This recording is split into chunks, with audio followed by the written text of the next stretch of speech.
It might be the wives who were bound to the houses, materially speaking, but the husbands were bound to them.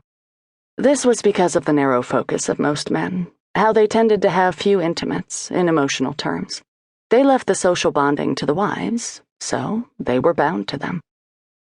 And she was ready to tell him all the details, if that was what he wanted. She was prepared to come clean. But a toiler could so easily be hurt. A toiler was chronically exhausted from his long days of labor. What labor, you might ask? The labor of being a man, of course. It was hard to be a man. The men were all insane, basically, due to testosterone. You could see it in them, roiling under the surface.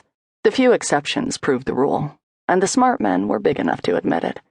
For instance, steroids made you more of a man chemically, and also, not a coincidence, made you insane.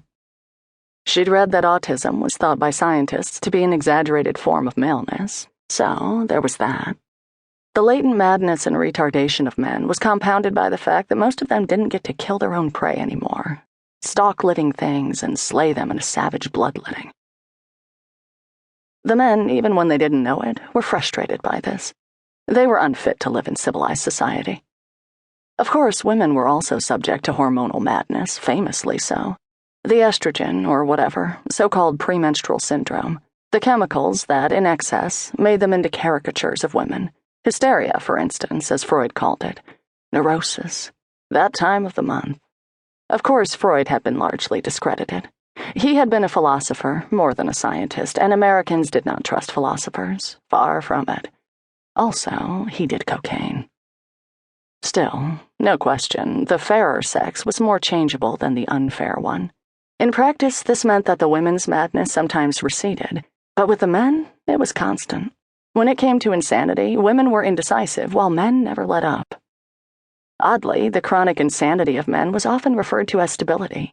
The men, being permanent sociopaths, got credit for consistency, whereas the women, being mere part-time neurotics, were typecast as flighty.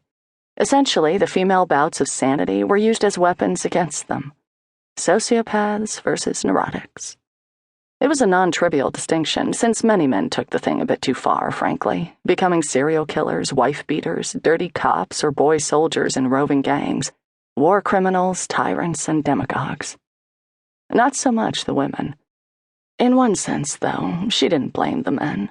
That would be blaming the victim. They were hobbled by their repressed rage and Asperger's syndrome, variations on which were lavishly spread throughout the male population, but so what? Far from blaming them, she had always loved them for their sad flaws. The men were tragic heroes. To be a tragic hero, all that was needed was manhood. She loved them. Yes, she did. Casey was driving her to the airport, down La Cienega at rush hour. There was a comfortable silence between them. Susan gazed out the window at traffic. The traffic was full of men, most of whom were tragic. The tragic men sat in their cars, driving.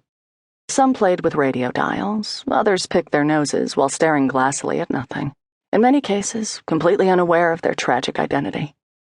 Women were also driving, of course, her own daughter, for one. Casey enjoyed driving, and drove with speed and a certain measure of abandon.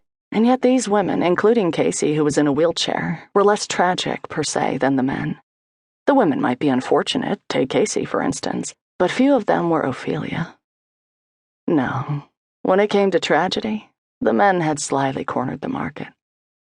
Driving gave Casey a feeling of mastery she didn't have in the chair.